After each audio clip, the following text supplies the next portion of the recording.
What was your biggest takeaway from what you saw from these episodes? Jen, I was listening very intently, and I made sure there was a calm all over the land. As a matter of fact, I went outside and I said, I don't want to hear a word. I don't want to hear nothing, no horns, no nothing, because I wanted to make sure I was hearing what I heard. You mean to tell me Michael Jordan needed teammates? That Phil Jackson had to instruct in Game 5, the clinching game. He comes to the sideline and he's talking. Michael, who's open? John, well, get him the ball. And he started passing John Paxson the ball. What? He started making the right play. Instead of him trying to go one-on-one like everybody instructs. Because I've heard this, Jen, and I know you've heard it since you was a little bitty girl. Michael Jordan would have took that shot. Michael Jordan would have took the game over. But if you notice, when he was a solo act, he wasn't jack. It wasn't until he started getting Scottie Pippen involved, John Paxson involved. Did you know John Paxson, Skip, he was 9 or 12 in that Game 5, had 20 points. Because, Skip Bayless, when LeBron James makes the right play, they miss. Oh, you got to take that shot. But see, Skip, I've been telling you this, and I tell everybody this. You make the right play, and you live with the results. You cannot make plays based on how you think it's going to turn out, because you'll be second-guessing yourself all night long. I am so glad. I am so forever grateful that this came out, because it puts the rest. Because Skip Bayless has been telling people for 15 years, Michael told Steve Kerr he was going to pass him the ball, and that's why he did that. No, what I saw in Game 5 against the Lakers in '91, it was Phil Jackson. Michael, because he didn't call him Mike. He called him Michael. Who's open? And he over there on the sideline with his head down. John, get him the ball. We've got to get that guy the ball. Move the ball. Huh. What? Skip, did you hear that too? Because I don't know. If you didn't hear it, I got my guy on Roy on standby. I told him Skip Bayless might need a TV. And he says he has a 55-inch or an LED waiting for you. All I got to do is give him the green light. So if your TV wasn't working and you couldn't hear and see what was transpiring last night, I hit him on the phone and he'll be there by noon today. Just let me know. I hope you're finished, because I am about to unleash on every last word you just said.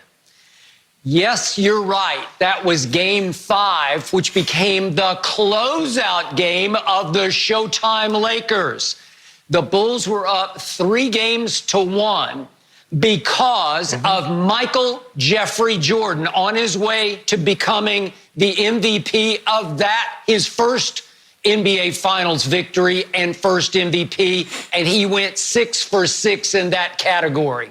So the point was, they did lose Game 1 back at old Chicago Stadium. I was there for the first game. I was sitting at courtside, so I know what happened. Sam Perkins made a big three, and it was a big upset. But you could see all day long that the Bulls were just better, because Jordan was by far the best player on the floor. He absolutely destroyed the Lakers and their confidence in Game 2, and then in Game 3, and then in Game 4, and now we came to Game 5. I was also there at courtside. I wasn't in the forum. You couldn't sit courtside if you were in the media. You had to sit about halfway up. But I was right behind Chick Hearn, the great Lakers broadcaster, and I watched what was happening, Shannon Sharpe. The Lakers were triple teaming Michael Jordan because they knew they didn't have a prayer unless they just sold out on defense and said, everybody attack Jordan, just the way the Pistons had tried to attack Michael Jordan. And early in the game, we're not talking about for the last shot, we're talking about in the first quarter, we got to see the video of Phil saying, Michael, who's going to be open? John. Well, obviously, they were not guarding John Paxson, who was a very good shooter, very good standstill catch and shoot jump shooter. And so Michael said, okay, I'll give it a try.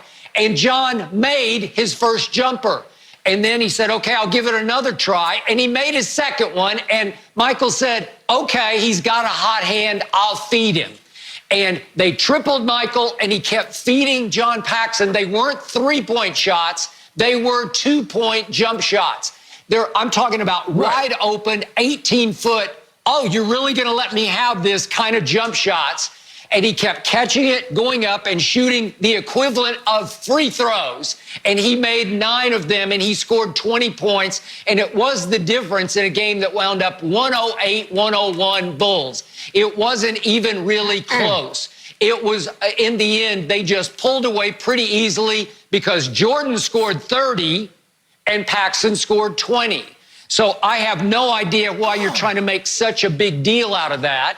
And my biggest takeaway, to your point, was I still haven't gotten over the fact that a guy I know very well, in fact, I consider Doug Collins a friend of mine.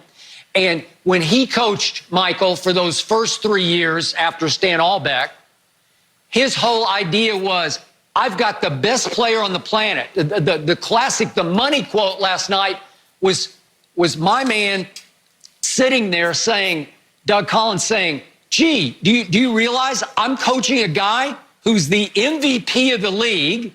He's the MVP of the All-Star game. He's the defensive player of the year. And he's the slam dunk champ twice in a row. And Doug is saying, what am I supposed to do? I'm just going to get him the basketball, and I want everybody else to get out of the way. And that's what was happening.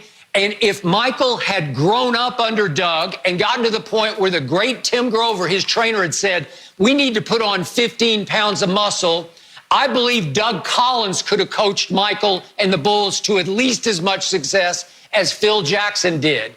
Phil's got a little bit of snakery in him, too. So he realized that if he bonded with Tex Winter and he kissed up to Jerry Krause, maybe he could sort of snake the job out from under Doug Collins. And he did. And he went on to install the triangle, which is a bunch of hocus pocus. In the end, all those Bulls team, when it came push to shove, there's no triangle. The triangle is the devil's triangle. It's Michael Jordan. It's like, give him the ball and you guys are done. You're dead because he's going to score it every time. And all I got to leave you with is this. Under Phil Jackson, what happened in the very last game that Michael Jordan played as a Chicago Bull? It was Game 6 at Utah. He scored 45 points. The rest of the team scored 42 points. Scotty scored 8. And Scotty was wide open on the wing for the last shot of the game. I'm open. I'm open. And Michael gives him one little glance like, stop it.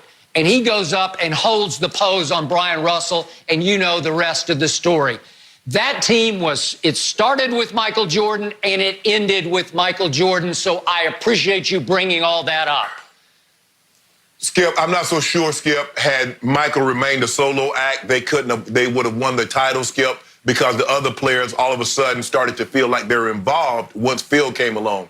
You hear them talk about how Scotty went to the next level. Other guys started contributing more because Michael had no choice, because Phil was forcing Michael, you've got to trust these guys. And if you don't trust them when you need them, they're not going to be able to be there for you. So he had to develop a trust. Now, I think he always had somewhat of a trust in Scotty because he saw Scotty the way Scotty was in practice. Scotty could guard all the positions. He made it, obviously, Skip, because he was equal to Michael. He was a little taller and a little longer. So he and Scotty play in passing lanes, man, it was hard to get the ball up the court. Skip, you remember in Game 1, in which the Lakers won that game, is that Magic had a triple-double.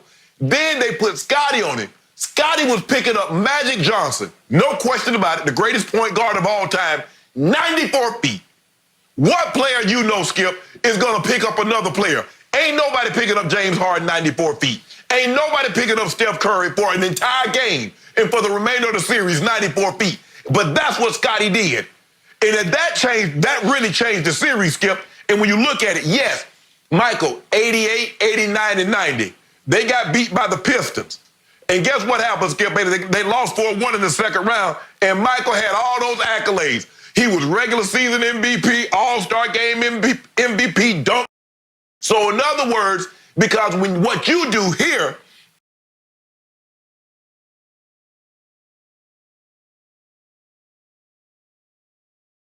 job. Well, John Paxson was the starting point guard.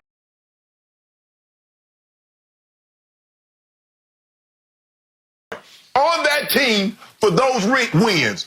That's what he was, wasn't he, Skip Bayless? John Paxson was the starting point guard on those teams. He was a damn good player. Skip, I'm not saying he was a Hall of Famer. I'm not saying he was an all-star. But he was very good for what they asked him to do. And there are a lot of teams that's like that you have to have a guy that, although he's not heralded, he's not going to be an all-NBA or all-star, but he holds it together. And that's what John Paxson, because not only did he do Game 5, Skip, you remember what he did when Horace Grant passed in that ball, right, Skip Bayless? You remember, right? You remember what he did, Skip, right? You remember that game when he shot? Don't pretend you don't remember. Mm-hmm. Yeah, I do. I was there in 98 for every game, so I do know what happened. I covered the Bulls in 98 for the Chicago Tribune. John Paxson wasn't the point guard. He was just a shooter. That's all he was. He was an extra body. He was Steve Skip. Kerr Early. to me. They were interchangeable. Early. Yeah, I got it, but he was not early. the point guard. Like the 91 to make three. Yeah, okay. I know. I'm with you. So the point was that Michael ended up being the point guard, and Michael was the best defender on that team. And I know Scotty could play point forward, and I give you